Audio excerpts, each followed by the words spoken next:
네, 여러분 안녕하십니까. 시사토론의 원도현입니다. 백제 역사 유적이 세계 문화유산으로 등재된 지 벌써 2달이 지났습니다. 그동안 이 문제에 대해서 많은 토론이 있었습니다만 오늘은 조금 다른 각도에서 토론을 준비했습니다. 첫 번째는 백제가 삼국시대의 한 나라뿐만이 아니라 동아시아 각국의 문화를 전파하고 문명을 알렸던 문명의 중심국가라는 점이었고요. 두 번째는 그렇다면 우리가 이 문제를 어떻게 지역사회에 널리 알리고 또 관광적으로 발전시킬 것인가, 이런 문제에 대한 고민들을 해보고 있습니다. 오늘 그런 각도에서 오늘 토론을 준비했고요. 그런 의미에서 패널들을 모셨습니다. 첫 번째 패널 소개 올리겠습니다. 전라북도에서 이 문제를 백제 역사 유적의 관광 또는 이제 문화적 전파 문제를 책임지고 계시는 신보균 행정부지사님 나오셨습니다. 안녕하십니까. 반갑습니다. 신보균입니다. 네. 두 번째는 그동안 이 백제 역사, 특히 익산의 백제 역사를 대표하신다, 이렇게 해도 과언이 아닐 것 같습니다. 최환규 전북문화재연구원 이사장님 나오셨습니다. 네, 안녕하셨습니까. 예, 그리고 고대사 전공자이시고요. 또 저는 전라북도의 가장 대중적인 역사학자라고 생각하고 있습니다. 조법정 우석대 교수님 나오셨습니다. 예, 안녕하십니까. 네. 그리고 마지막으로 좀 특별한 분 모셨습니다. 전주 MBC에서 이 백제 역사 유적의 동아시아적 의미를 살펴보기 위해서 현장 취재를 하고 오셨던 이영희 기자님 모셨습니다. 네, 안녕하세요. 예, 반갑습니다. 그동안 많이 바쁘셨을 것 같은데요. 예. 백제 역사 유적이 벌써 2달째 세계 문화유산 등재된 지 그렇게 됐습니다. 그동안 이 전국적으로도 그렇고 지역에서도 그렇고 이 백제 역사 유적의 문제를 가지고 많은 이 토론 또는 이제 방송들이 주목하는 움직임들이 학술적으로도 있었고 대중적으로도 있었습니다. 부사님께 먼저 한번 질문을 드리고 싶은데요. 백제가 단순히 우리나라의 고대 국가뿐만이 아니라 전 세계 인류의 이 기억해야 될 동아시아의 중심 국가라는 점들을 요즘 많이 이야기하고 있습니다. 그 의미에 대해서 어떻게 생각하고 계십니까? 예, 요즘에 한류 문화 열풍도 불고 있고 또 한중일 동북아시아 3국이 세계 강국으로 부상을 해서 경제, 산업, 문화 각 분야에서 부상을 하고 있습니다.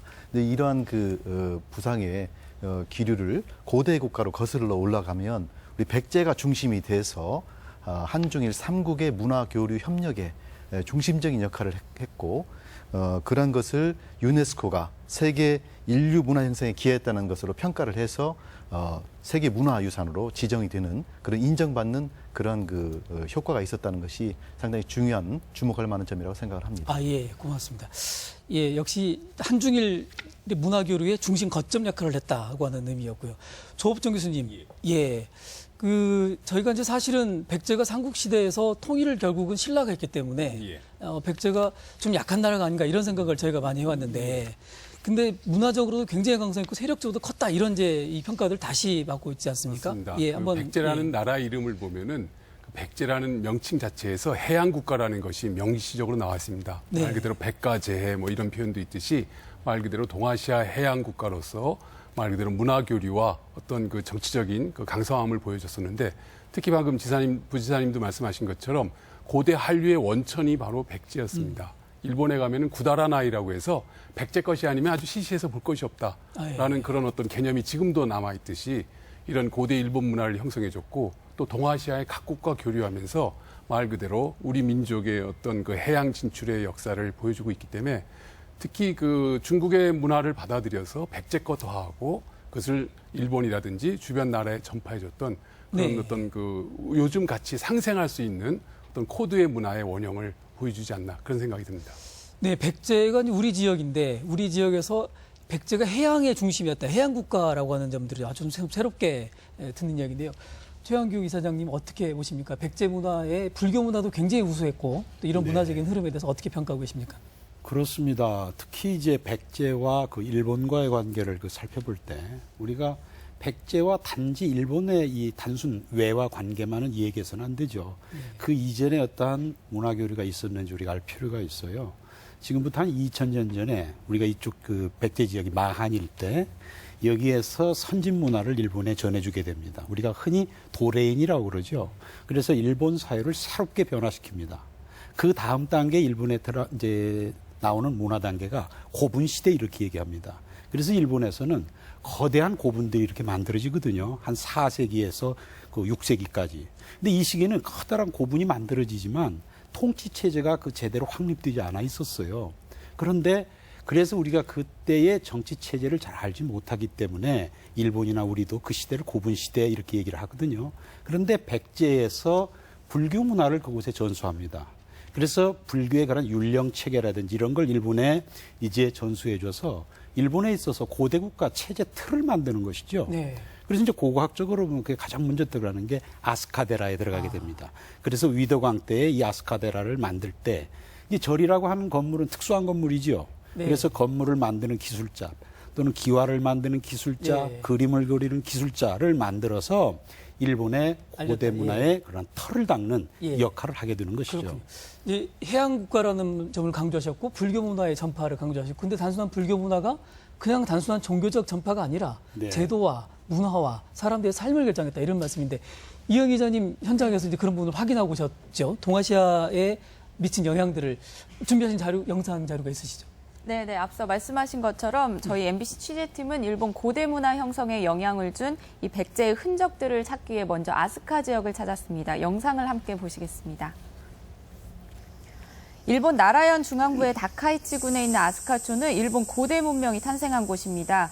이 중 저희는 아스카절을 찾았는데요. 이 아스카절은 일본 최초의 사찰입니다. 일본 서기에서도 백제가 각종 기술자들을 보내 만들었다는 그런 기록이 나오는데요. 또 이 절은 일본 최초로 귀화로 만든 절인데 이 기와가 백제 시대 그 위덕왕식에 만들어진 부여 왕응사의 기와와 모습이 같아서 그 시대 백제가 일본 사찰 양식에 커다란 영향을 줬음을 확인할 수 있었습니다. 네, 지금 그 아스카 절이 나오고 있는데요. 더 많은 흔적은 이제 일본 최초의 세계문화유산인 호류지를 통해 확인할 수 있었습니다. 이 호류지는 세계에서 가장 오래된 목조 건축물이기도 한데요. 사찰에 들어가면 지금 보시는 것처럼 넓은 마당에 처마선을 길게 뻗은 이 목탑이 유용을 뽐내고 있습니다. 지금 보시면 탑을 받치는 이 기단부가 처마보다 짧은 모양을 하고 있는데 이게 현재 우리나라에 남아있는 익산 미륵사지 석탑 또 부여 정림사지 석탑과 같은 모습입니다. 지금은 이제 백제 관음상이라는 이제 더 흥미로운 백제의 흔적을 확인할 수 있는데요. 이름 자체가 아예 백제가 드러나는 이 불상은 이 부드러운 얼굴의 온화한 미소 또 고고한 자태로 일본 최고의 예술품으로 인정받는 목조상입니다. 이 프랑스 문인이자 문화부 장관이기도 했던 앙드레 말로가 일본 열도가 물에 잠겨서 단 하나의 물건만 가지고 나올 수 있다면 이 불상을 택하겠다고 극찬했을 만큼 예술성이 뛰어난 이 백제의 흔적이 남아있는 예술품입니다. 이 밖에 저희는 이제 일본 최초의 국가가 만든 사찰인 백제대사터를 찾아가 그 실체를 확인을 했고요. 또 오사카 지역에 남아있는 백제 지명들을 통해서 1400년 전 고대 일본에 영향을 준 백제의 면면을 확인할 수 있었습니다. 네. 예, 이영 기자님 고맙습니다. 이게 역시 굉장히 아름다우면서도 소박하고 이 소박하면서도 전혀 이렇게 이 누추하지 않는 이제 그런 백제 문화의 특징을 잘 보여주는 현장인데 조업종 교수님 같이 다녀오셨죠? 예. 현장을 같이 통행했습니다. 예. 어떤 점들을 좀 주로 보셨습니까? 예.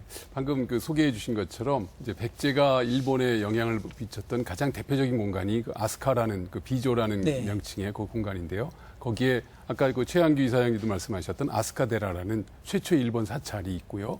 그 다음에 또 백제에서 그 영향을 준 어떤 그 대표적인 명칭으로 아예 백제천, 백제궁, 백제대사라는 그 공간이 바로 그 주변에 또 조용히 됐습니다. 예. 그래서 어찌 보면은 그 백제의 문화 기술의 총체가 일본의 고대 문화의 어떤 토대를 만들어줬다는 것을 입증하는 공간이 바로 이 비조 아스카 예. 지역이 되겠습니다. 그리고 예. 법륜사에 있는 그 현장의 그 석탑, 그 목탑이라든지 또는 그 금당이라든지 불상이 백제의 실물을 느낄 수 있는 가장 중요한 원형을 보여준다는 점에서 백제의 어떤 그 원형성을 찾을 수 있는 예. 공간이 오히려 고대 일본에 남아있다. 그렇게 볼 수 있습니다. 예. 그러면 일본의 문화를 미친 것이 백제인 건 분명한데 백제가 그러면 일본만 그랬느냐?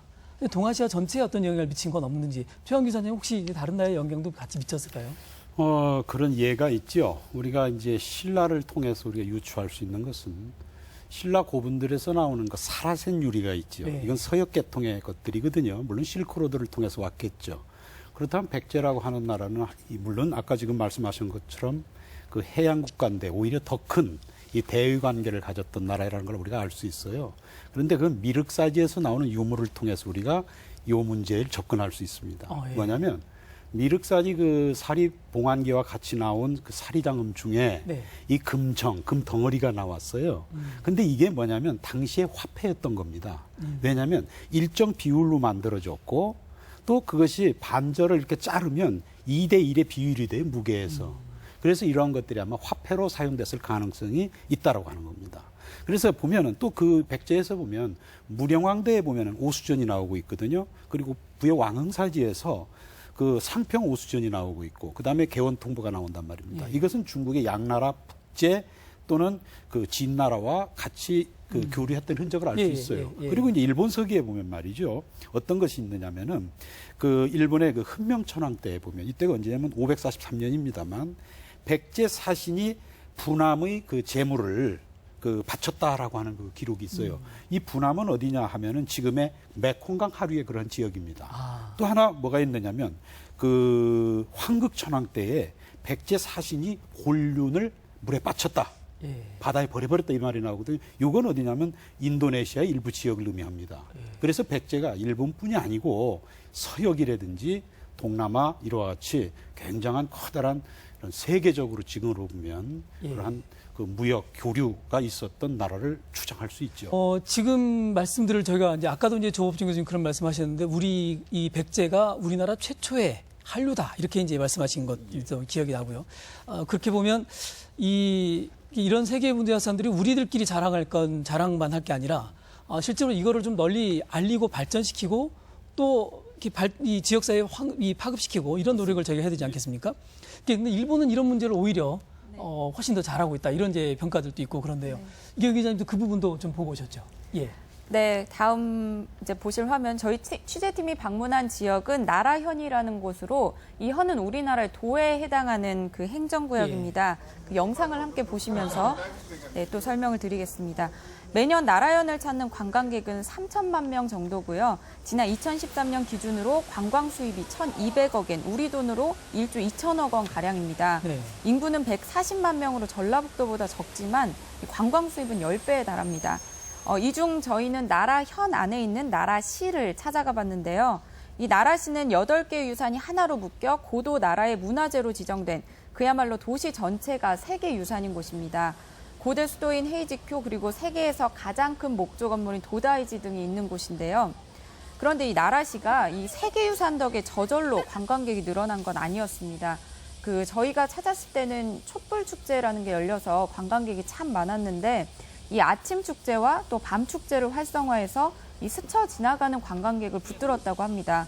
그리고 나라하면 유명한 게 또 보시는 것처럼 사슴인데 각종 캐릭터 상품을 개발한 것도 지역의 관광 수입으로 직결시키는 데 또 주요했습니다.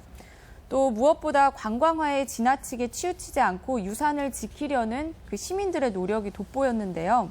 이 나라시에 가보면 높은 건물을 찾아볼 수 없습니다. 세계유산에 지정되기 이전부터 고도 제한 정책을 써서 도시의 무분별한 개발을 막아왔습니다.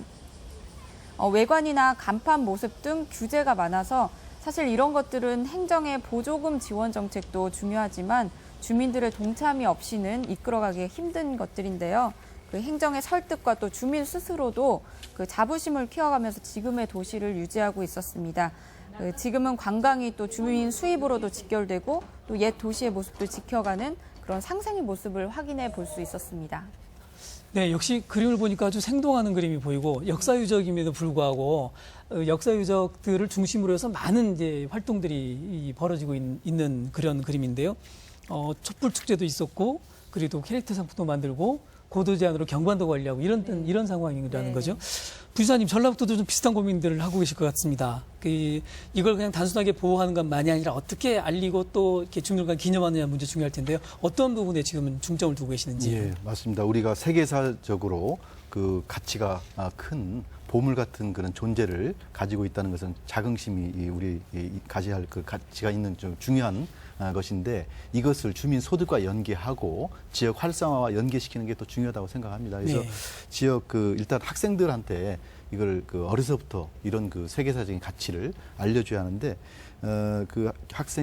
교육청과 협의를 해서 학생들한테 교재에 현재 세계 유산의 그런 내용들을 좀 알려주는 그런 교재에 반영하는 예. 노력을 하고 있고, 그다음에 지금 관광객이 오더라도 여기에 머물러서 돈을 쓰고 지역의 활성화에 도움이 되도록 하기 위해서는 관광 인프라를 많이 구축을 해야 합니다. 아직 도로, 교통, 숙박시설들이 아직 상당히 부족한 상태이기 그렇죠. 때문에 예.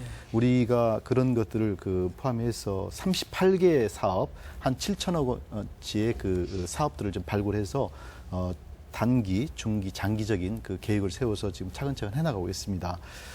그리고 지금 그 스토리텔링 같은 것도 상당히 많습니다. 거기에 무왕과 선어공주 간의 그 사랑 이야기, 그리고 여러 가지 그 말을 이용한 그 음식이랄지, 또는 이번에 세계유산으로 인정된 미륵사지 왕궁리 유적 말고도 네네. 쌍릉이랄지 제석사지 여러 가지 그 많은 다양한 또 유적들이 있기 때문에 그것들 연계해서 관광 코스를 개발해가지고 네. 그 관광객들이 즐기고 가고 지역 활성화에 도움이 될 수 있는 그런 관광 인프라 구축, 관광 콘텐츠 개발 이런 데 많은 노력을 기울이고 있습니다. 전체 예산 규모를 7천억 정도를 보고 네, 계시는 일단은 현재는 큰 사업을 그렇습니다. 지금 준비하고 계시네요. 장기 계획은 언제까지 장기 계획으로? 지금 이제 17년까지가 중기 계획이고 예. 18년 이후를 장기 계획으로 아, 좀 예. 해서 그럼 17년이면 내년, 내후년 정도 되겠습니다. 그렇습니다. 이렇게 예. 상당히 바쁘게 움직여야 될 것 지금 같습니다. 상당히 예. 조 교수님 아까 우리 신보균 부지사님께서 말씀하신 지역 교재 이야기를 하셨어요. 우리 이경희 기자님께서 보진 않으셨지만 아까 방송에 나오진 않았는데 교재에 대한 이야기를 좀 보고 오셨다고 말씀드렸는데요. 네, 제가 들고 있는 이 교재가 바로 나라현의 나라시에서 만든 예. 세계유산 학습을 위한 교재입니다.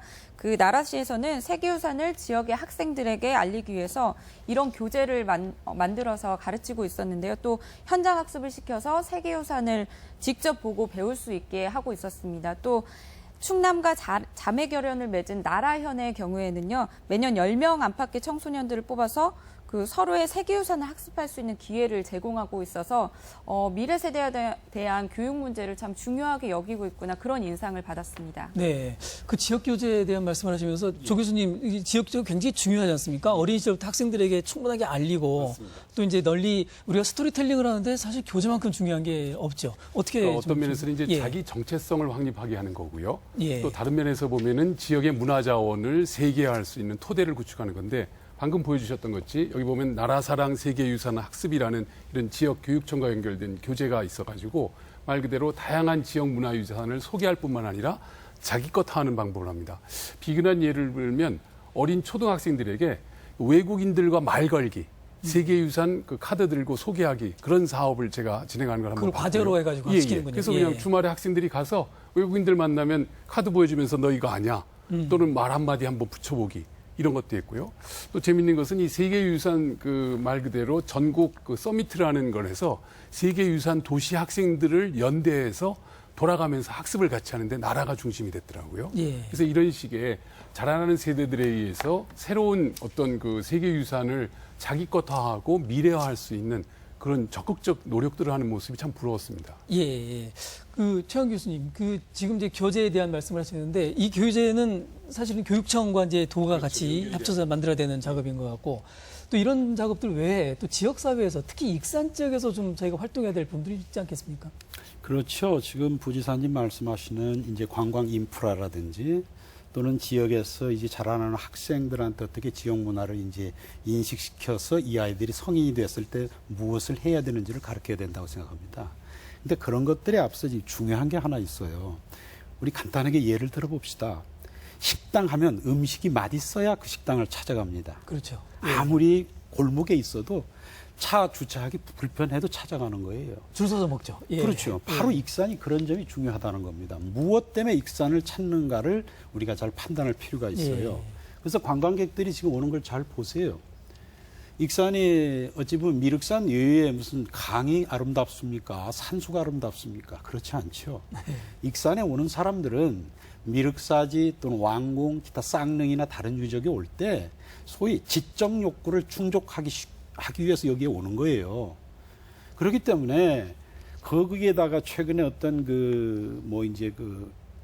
프로젝트를 통해서 이렇게 나오는 그 아웃풋을 보면 뭐 인프라 구축에서 호텔을 짓자, 음식점을 만들자, 놀이터를 만들자 이러는데 이러한 근본, 본질에 대한 충실을 하다 보면 가만 놔두어도 돈 되면 예. 자동적으로 누가 호텔을 짓고 합니다. 근데 그것을 우리가 행정에서 먼저 앞서 살 필요성은 없는 거예요. 전문가와 행정에서 할 일은 익산이라고 하는 것이 어떤 것이냐라고 하는 이 본질, 정체성 확립에 대한 이 노력이 중요하다는 겁니다. 그래야만이 여기를 찾아오는 사람들의 욕구, 다시 말하면 지적 욕구를 어떻게 충족시켜 줄 수 있는가 이런 예. 부분에 대한 우리가 논의가 필요하다는 거죠. 예, 예, 예. 덧붙여서 말씀을 드리겠습니다. 최 이사장님께서 말씀하신 게 상당히 중요하다고 생각합니다. 지금 백제 역사 유적 지구에 대해서 세계 유산으로 등재를 했습니다만 8개 중에 지금 2개가 우리 이 도내 익산 지역에 있습니다. 미륵사지와 왕궁리 유적이 있는데 아직 미륵사지 서탑은 해체해서 복원 과정에 있어서 실체가 사실 별로 나타난 게 없고 왕궁리 유적은 이제 발굴 중에 있는데 오랜 세월 동안 발굴 중에 특별히 아직 웅장한 모습이 드러나지 않은 상태인데도 불구하고 작년에 그 방문객이 43만 명이었습니다. 예. 그 방문한 것을 보면은 우리 다른 지역에 비해서 익산 지역은 백제의 그 원형, 백제의 역사의 그런 틀 이런 것들을 그런 웅장한 모습 이런 것을 느끼고 배울 수 있는 충분한 가치를 알고 있기 때문에 네. 찾아오는 것으로 생각합니다. 이것을 특히 미륵산 아까 말씀하셨는데 미륵산에 올라가 보면 더욱더 그것을 확연히 알 수 있습니다. 이 환하게 뚫린 그런 백제의 그런 웅장한 그런 모습들을 한눈에 볼 수가 있는데 그런 정체성 확립은 상당히 중요하고 그걸 반드시 보존해서 원형 상태를 보존해서 역사적인 그 가치를 우리가 계속 이어갈 수 있게 해야 한다고 생각합니다. 근데 이제 거기다 플러스해서 우리가 이제 방문객들이 상당히 불편을 많이 호소가 있고 또 지역 주민이 또 참여를 해야 하기 때문에 방문객들이 편리하게 볼 수 있는 그런 기초적인 그 시설들을 갖춰주고 그다음에 지역 주민들이 어떤 마을 기업을 만든다랄지 해서 지역 주민들이 또 소득과 연계될 수 있도록 그런 지역 활성화 연계될 수 있도록 하는 것을 같이 병행해 나가는 것이 상당히 중요하다고 생각합니다. 예. 이제 어쨌든 말씀하신 대로 유적의 관리, 또 유적의 보존, 네. 또 유적의 어떤 가공, 뭐 이런 게 굉장히 중요한 문제지 않습니까? 근데 이제 최근에 어제 한 2, 3일 됐죠? 예, 네. 지난주쯤 됐는데 왕궁리에서 새로운 유적이 발굴되었다. 왕궁리에 가보신 분 다 아시겠습니다만 이 5층 석탑이 있고 네. 그다음에 이제 유명한 화장실 터가 이제 유명한 네. 유적이지 않습니까? 근데 최근에 부엌터가 이번에 네. 발굴됐다는 얘기인데요. 이경 기자님 현장 다녀오셨죠? 네, 네. 지금 말씀하셨던 것처럼 이게 익산만의 특징이라 할 수 있는 거는 그 백제의 왕성터가 온전하게 남아있는 유일한 곳이라는 곳입니다. 그래서 여기서 지금 26년째 발굴이 진행 중인데 최근엔 어떤 게 발견이 됐냐면요. 말씀하신 부엌터도 이제 의미가 깊지만 그 백제 특유의 왕성 축조 방식이 드러나서 또 주목을 받았습니다. 이 정전의 양쪽에 남북으로 긴 형태로 뻗은 이 장랑형의 건물터라는 건데요. 이게 백제 고유의 궁성터라고 합니다. 그래서 일본 고대 국가가 태동한 그 아스카의 궁과 또는 오사카의 나니와 노미야 등과 모양이 비슷해서 일본의 궁성이 백제의 영향을 받았다는 증거로 학계가 주목하고 있는 그런 현장으로서 이제 발굴이 돼서 주목을 받았습니다. 예, 예. 네. 근데 지금 이제 우리도 아주 치밀하고 아주 장기적으로 아주 꼼꼼하게 발굴을 해가고 있는데 일본도 그런 발굴들을 같이 하고 있죠. 네, 그렇습니다. 예, 예. 이번에 좀 보건 문제에 대해서 저희가 일본 취재 내용을 좀 설명을 드릴 텐데요. 영상을 함께 보면서 또 네, 그러시죠. 말씀을 예, 예. 드리겠습니다. 일본이 국가로서 동아시아에서 인정을 받은 게 8세기 헤이조쿄 시대입니다. 거대한 계획 도시였는데요. 지금 복원된 모습이 잠깐 나왔는데 역사적으로 아주 의미가 있어서 세계유산으로 지정됐습니다. 50년대부터 발굴을 시작했는데 아직까지 전체 면적의 40%만 조사가 이루어졌다고 하고요. 이 복원도 남문과 봉군인 태극정 그리고 후원 등 일부만 돼 있습니다. 가서 살펴보니까 이 건물 기둥이 대패로 일일이 깎은 흔적이 고스란히 남아있고요. 네, 주춧돌도 수작업을 해서 투박한 형태 그대로 놓여 있었습니다. 이렇게 복원이 오래 걸리는 건 재래 공법과 재료, 기술 등을 모두 고대의 것을 고증해서 사용하기 때문이라고 합니다. 발굴이나 복원이 오래 걸려도 천천히 가자는 그런 원칙을 지키고 있다고 합니다. 저희 지역은 사실 복원에 관해서는 우여곡절이 많았는데요. 그 미륵사지 동탑이 네, 보이는데 저게 동탑이죠? 네, 예. 동탑이죠. 91년에 복원을 결정하고 단 2년 만에 완공된 좀 졸속 복원이다 이런 비판을 많이 받은 탑입니다. 그래서 서탑은 좀 신중하게 하고 있는데요. 탑을 해체하는 데만 10년이 걸렸습니다. 그래서 지금 천천히 복원을 해나가고 있고요. 고대 왕성 터인 이 왕궁 유적도 26년째 발굴 중이고요. 또 백제 500년 수도였던 서울의 몽촌토성도 지난 2013년부터 발굴을 좀 본격적으로 시작을 했습니다. 이런 교훈들을 토대로 이 역사 복원에 좀 신중해야 되지 않나 그런 생각을 해봅니다. 예. 지금 익산의 유적들은 계속 발굴 중이고요. 예. 왕궁 유적이 26년째, 또 미륵사지도 벌써 이렇게 이 해체부터 상당히 오랫동안 해오지 않습니까? 벌써 30여 년 그렇죠. 넘었습니다. 예, 이렇게 오랫동안 하는 이유가 예. 저희들이 여러 가지로 생각해 볼 수 있는데 어떤 의미들이 있을까요? 사실은 이제 그 발굴이라는 것은 다른 면에서 보면 일종의 파괴입니다. 그러니까 이 파괴를 가장 그 생산적으로 할 수 있는 기술이 개발되기 전까지는 안 하는 게 사실 원칙입니다. 근데 지금 현재 진행되고 있는 발굴은 그런 최첨단의 기술과 어떤 보존 노력에 맞춰서 하고 있기 때문에 그러다 보니까 시간이 오래 걸릴 수밖에 없는 신중함이 보여서 뭐 수십 년이 되는 거고요. 방금 아까 그 이 기자가 보여주셨던 그 평성경 같은 경우, 헤이족교 같은 경우는 50년 계획을 세워가지고 기본적으로 지금 한 40%밖에 못한 거고요. 앞으로 또 50년이 갈 예정이고요. 근데 이 재미있는 것은 이 평지터가 세계유산으로 등재됐고 그걸 지금 복원을 하고 있는 겁니다. 이건 네. 그 세계 역사상 그 유례가 없는 몇 가지 대표적인 그 복원 사례일 수가 있는데요. 세계유산에 된 그 유산으로 지정된 발굴 공간을 현재의 모습을 바탕으로, 아니, 과거의 모습을 바탕으로 현재에 다시 재현하고 있는 그런 아주 의미 있는 공간인데 어찌 보면은 우리의 이제 백제 유적을 어떻게 앞으로 관리하고 운영할 것인가에 대한 하나의 모범 사례를 우리가 예. 참고할 수 있다고 생각이 되고요. 네. 그런 맥락에서 보면은 이제 이런 첨단 그 기술과 노력과 그리고 어찌 보면 행정의 아주 지속적인 뒷받침이 필요하다고 봅니다. 네네. 특히 이제 지역 주민이 너무 좀 빨리 뭔가를 이루려고 하는 욕심을 조금은 늦춰서 가는 것이 아주 중요한 것이 아닐까 그런 생각도 듭니다. 예. 자, 이제 저희가 그 굉장히 중요한 주제들이 남아 있습니다. 저희가 세계문화유산으로 굉장히 오랫동안 고생하고 노력하셔가지고 역사학자들과 많은 분들이 하셔서 이렇게 됐는데 사실은 또 저희가 빠진 것도 많이 있다는 거죠. 그래서 이런 부분들을 좀 저희가 추가해야 되지 않느냐 이런 논의도 좀 있습니다. 특히 백제 역사 유적에 대해서는 많이 빠졌다 이런 건데 우리 최영규 이사장님 어떻게 지금 보고 계십니까?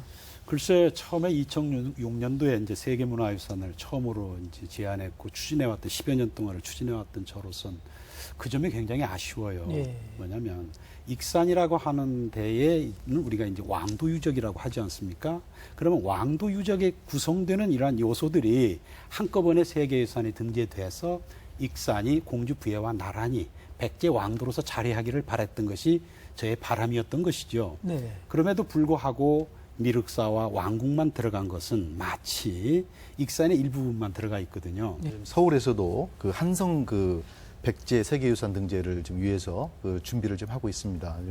그런 그 과정을 같이 저희들이 병행을 하면서 우리가 이번에 두 개의 유적만 좀 등재가 됐는데 그 외에도 지금 쌍릉이랄지 제석사지 또 그 이외에도 익산 토성 뭐 이런 것들이 많이 지금 제휴가 돼 있기 때문에 그런 것들을 포함할 수 있는 노력을 지금 그 연구 전문가들과 같이 해서 예. 서울의 그 백제유산 등재와 함께 같이 좀 포함될 수 있도록 그런 노력을 하겠습니다. 네네. 네. 예, 그런 맥락에서 보면은 사실 최 이사장님 말씀하신 것처럼 상당히 쉽지 않습니다. 근데 이제 그 우리만 하기는 조금 힘들 텐데 다행히 말씀하신 것처럼 서울이 어떤 면에서는 그 백제 700년 역사 가운데 500년 역사의 수도 공간인데 재해가 됐거든요. 그러니까 거기에 대해서 매우 안타까워하면서 그 대표적인 뭐 풍납토성이라든지 몽촌토성, 석천동 고분군 등을 이렇게 위조해가지고 뭔가 그 추진을 하고 있습니다. 당장 예. 아마 올 그 10월 초에 그 국내 국제 그 한 5개 학회가 모여서 그 세계유산을 등재를 위한 학술회의를 진행하는 걸로 지금 계획이 되고 있는데요. 네. 저는 어떤 면에서는 이 전라북도도 좀 새로운 이니셔티브를 좀 찾는 그런 역할을 했으면 하는 그런 생각이 듭니다. 말씀하신 것처럼 네네. 새로운 그 등재가 가능한지 그리고 이걸 어떻게 우리가 활용할지 그리고 사실 그것을 파급 효과로서 이 백제의 새로운 공간이 전라북도 익산뿐만 아니라 부안변산이 백제 부흥군의 중심 거점이었던 역사를 네. 거의 이제 교과서에 등재할 수 있는 정도로 학계에 연구가 됐는데 아직 안 되고 있거든요. 예. 또는 그 백제를 부활시킨 후백제의 공간인 전주 뭐 등등 아까 말씀하신 그 벽골제라든지 백제와 관련된 유적지가 너무 많은데 이것은 또 별개화하는 느낌이 듭니다. 그래서 차제 이런 것들을 다 모아내는 어떤 큰 틀의 어떤 논의 구도를 이제 좀 중심축을 갖고 가면 좋지 않을까 그런 생각이 듭니다. 네. 그리고 이제 조 예. 교수님 말씀에 하나 더 하면 전라북도가 이제 이 다른 곳에서 주목하게 만들어야 되는 이유는 그런 거예요. 지금 말씀하신 것처럼 우리가 간과하고 있는 게 하나 있어요. 자, 익산이 백제의 왕도 유적이라고 말할 수 있죠. 그런데 이 벽골제, 부안 백산성 그리고 정읍의 고사부리성을 엮어내면은 백제 중방문화권을 하나 엮어낼 수가 있어요. 이건 어떤 것을 가지냐면, 자, 왕도 문화유산이 있는가 하면은 지방 행정의 효시라고 할 수 있는 지방 통치의 거점이 바로 이 전라북도에 있다는 거예요. 네. 근데 우리가 그 주목하지 않고 있죠. 그래서 얼마 전에 제가 그 도에도 그런 제안을 했습니다. 이것이 어떤 의미를 가지냐면요. 자, 조선시대에 보면 우리가 전라 가명이 있죠. 전라 가명이 호남의 중심 아닙니까? 그렇죠. 예. 중심 통치기관이죠. 그 이전엔 백제 시대에도 예. 이와 같이 백제 중방성이 이곳에 있어서 하나의 그런 통치기관이 있다는 겁니다. 네. 그래서 그런 것들을 이렇게 엮어내면 이 전라북도의 역사 문화의 자긍심을 키워낼 수 있는 근거가 되는 것이죠. 예, 백제 역사에 대한 저희가 공부를 오늘 이제 하면서 네, 굉장히 재밌는 이야기들이 많고요. 또 이렇게 역사에 대한 얘기를 들으면서 아, 백제의 그 품과 깊이가 매우 크다 이런 걸 저희 다시 한번 확인하는 예. 그러나 이제 저희가 과제는 정말 많습니다만 그러나 이제 하나하나 저희가 해결해야 되는 과제 중에 또 하나가 있는 게 국립박물관 문제가 네. 예, 저희가 오랫동안 수건이고 또 미륵사지 중심으로 해서 이걸 해야 된다고 하는 논의가 계속 있었습니다. 네. 지금 어느 정도 단계에 와 있는지 지금 한번 다 부사님. 예. 우리 그 도민의 수건 사업인데요. 지금 그 승격 문제는 지난 2009년에 예. 미륵사지 석탑 해체 과정에서 국보급 사리장엄 등 9,700여 점의 유물이 출토되지 그렇죠. 않습니까? 네네. 그래서 전국적인 그런 관심을 받게 됐는데 이걸 계기로 해서 문화재청에서도 또 문화부에서도 적극적으로 좀 관심을 보여서 박물관 승격과 증축 설계비로 국비 25억을 지난해 문체부 소속 그 국립중앙박물관 예산으로 해서 반영이 됐습니다. 네. 현재 그게 있어서 금년 1월에 국립중앙박물관에 국립익산박물관 건립을 위한 TF팀을 구성을 했고 국립익산박물관 건립 기본계획 연구여행을 6월 달에 마무리를 했습니다. 예.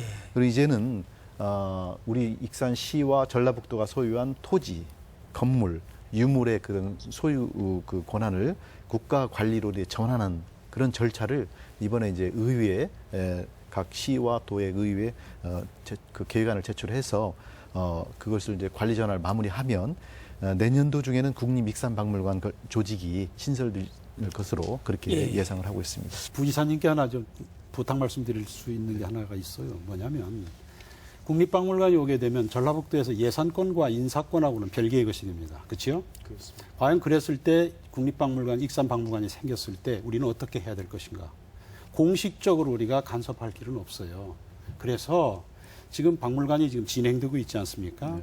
지역 협의체라든지 뭘 통해 가지고 익산박물관의 색깔을 우리가 어떻게 칠해야 되는지 이런 것에 대해서 고민할 시점이라고 생각합니다. 네. 그래야지 이미 저게 다 짜져버리면 말이죠. 우리가 어떻게 간섭할 길이 없어요. 그러니까 이 시점에서 아마 도에서 좀 관심을 가지시고 그런 부분에 대해서 익산 색깔을 어떻게 칠할 건지에 대한 고민이 필요하지 않나 싶습니다. 네. 아까 말씀하신 조법정 교수님께서 말씀하시고 최 이사님께서 말씀하신 대로 이것을 단순히 그 뭐 전시만 하는 게 아니라 네. 체험하는 공간, 또 교육의 공간, 학습의 공간으로서 그 이제 지역 사회가 같이 참여하는 그러한 차원으로 좀 꾸며질 수 있도록 도에서 적극 관여를 할 계획입니다. 네, 고맙습니다. 이경 기자님 오늘 네. 이렇게 많이 힘드셨죠? 네, 최근에 관광객이 어느 정도 이렇게 익산 미륵사 지금 늘고 있는 것으로 이렇게 보도가 참 잡혀 있나요? 네, 익산 같은 경우는 미륵사 그 전시관만 유물 전시관만 보더라도 30% 증가했다고 하고요. 충남 같은 경우는 뭐 축제까지 겹쳐서 뭐 2배가량 상승했다고 보고는 되고 있는데요. 그런데 우리가 세계유산에 먼저 등재된 타 시도의 사례를 좀 반면교사로 삼을 네. 필요가 있습니다. 그 하회 양동마을 또 수원 화성의 경우는 등재 뒤에 오히려 관광객이 50% 안팎으로 늘었고요. 대신 화순 고인돌과 조선왕릉은 오히려 관광객이 줄었다고 합니다. 그래서 그 이유를 살펴보니까 증가형은 전담 조직을 구성해서 기획이나 홍보, 또 마케팅 등을 지속적인 투자와 관리를 통해서 그 관리를 하고 있었고요. 감소형의 경우는 그냥 전담 조직이 아닌 행정기관이 형식적인 관리로 관리를 하고 있어서 관광객이 줄어든 것으로 그렇게 분석되고 있습니다. 네, 지금 관광객이 저희가 30% 정도 증가했으면 만족할 수준은 아닌 거죠. 네, 조금 더 저희가 많은 노력을 해야 될 것 같고요. 예, 이제 10월 초에 이제 등재가 됐기 때문에 네. 좀 더 기다려봐야 할 것 같습니다. 그렇습니다. 예, 예. 그래서 아마 올 가을 또 이 성수기를 또 봐야 될 것 같고, 그래서 방금 말씀하신 것처럼 제가 일본 사례에서도 공감을 했던 것 중에 하나가 결국은 이 민관학 그 공동 TF가 구성이 돼서 지속적으로 참여해야 된다는 겁니다. 말씀하신 것처럼 행정만이 하면은 결국은 관심의 방향과 내용들이 서로 엇박을 낼 수 있기 때문에 그렇죠. 학자들이 연구하고 또 민간이 참여하고 그다음에 관이 지원하는 말 그대로 민관학이 공동 TF를 구성을 해서 중장기적으로 10년, 20년, 30년 같이 뭔가 공동 문명체라는 의식을 갖고 갈 수 있는 그런 조직 구성이 전 시급하다는 그런 생각이 듭니다. 네, 저는 이제 과거에 전자홍말이 그런 방식으로 관광객을 크게 늘렸던 경험이 있었죠. 예, 저희가 시간이 상당히 지났습니다. 이게 토론에 아주 재미있는 토론이었는데 또 공부도 많이 했습니다. 예, 아주 깊은 이야기도 많이 들었는데요. 자, 마지막으로 마무리 말씀 좀 듣겠습니다. 이경 기자님부터 간단하게 마무리 말씀해 주시겠습니까? 네, 제가 이번에 취재하면서 느낀 점 많이 있지만요. 저희가 다양하게 오늘도 살펴봤지만 간과해서는 안 될 부분이 또 있었습니다. 그 독일 드레스덴 엘베 계곡이나 오만의 아리비아 오릭스 보호 지역 같은 경우는 그 관광과 개발이 극심해지면서 세계유산 지정이 오히려 취소된 그런 사례가 있습니다. 그 역사적으로 2건의 그런 사례가 있는데요. 그래서 유네스코는 지자체들이 보다 구체적이고 체계적인 보전 관리 계획이 필요하다고 권고하고 있는데요. 전라북도와 또 익산시도 관광객 유치나 이런 것도 중요하지만 보전이나 보호는 어떻게 할 것인지 이런 구체적인 계획을 세우는 것도 중요하다고 생각합니다. 예. 조부정 교수님 마무리 말씀 부탁드립니다. 예. 어찌 보면은 그 동아시아의 새로운 문화 코드는 이제 바다로 연결될 수 있는 그런 상황이 전개되고 있고요. 그 핵심에 과거 우리 백제가 있었습니다. 그 백제의 역사를 과거 그 공주부여 충남의 역사로만 오해해서 거기에서만 그 수혜를 누린 그런 경험이 있는데요. 이번에는 그야말로 이 전라북도가 새로운 백제의 중심으로 다시 부상할 수 있는 절호의 기회라고 생각이 됩니다. 그래서 이 지역의 모든 분들이 관심 갖고 또 행정과 모든 연구하는 분들이 힘을 합쳐서 말 그대로 전라북도 발전의 새로운 전기가 이번 세계유산 등재와 연결될 수 있지 않을까 그런 생각이 듭니다. 예, 최영기 사장님. 예, 익산은 분명 경쟁력이 있는 지역입니다. 그래서 앞으로 이 세계유산이라고 등재가 이제 끝이 아니고 이제 시작일 따름이에요. 그래서 앞으로 우리가 익산을 어떻게 이제 만들어내냐 하는 것이 우리들 몫이죠. 제가 처음에 2006년도 세계유산을 추진했을 때 몇 년 동안은 아무도 관심도 없고 조롱거리였었어요. 근데 다행히 이와 같이 언론에서 관심과 이렇게 해서 이제 많은 사람들이 이제 공감대는 형성된 것 같습니다. 그래서 과거보다 우리가 지금 조법정 교수님 말씀하신 것처럼 익산을 비롯한 백제 문화, 전북의 백제 문화 이것을 규명해 나가는데 우리가 아마 이제 힘을 좀 모아야 하지 않느냐. 다시 말하면 정체성에서 이겨야 관광객 유치나 이런 경쟁력에서 우리가 이길 수 있다. 네. 그래서 익산이 이제 이 꿈을 하나 이루었다. 그러나 이것을 만족하지 말고 이제 더 큰 꿈, 즉 바로 전라북도 익산에서 이런 백제의 중흥의 꿈이 이루어졌다라고 하는 것을 우리가 재인식하고 대한민국을 뛰어넘어 동아시아의 문화 강국으로 거듭날 수 있도록 우리가 모두 노력했으면 좋겠습니다. 네, 정체성에서 이겨야 경쟁이 생긴다. 네, 그렇습니다. 신무근 부지사님 마무리 말씀. 그 백제 역사 유적 지구가 이번에 세계유산으로 등재된 곳 중에서 전북 익산의 특성이 그 정체성이 상당히 중요합니다.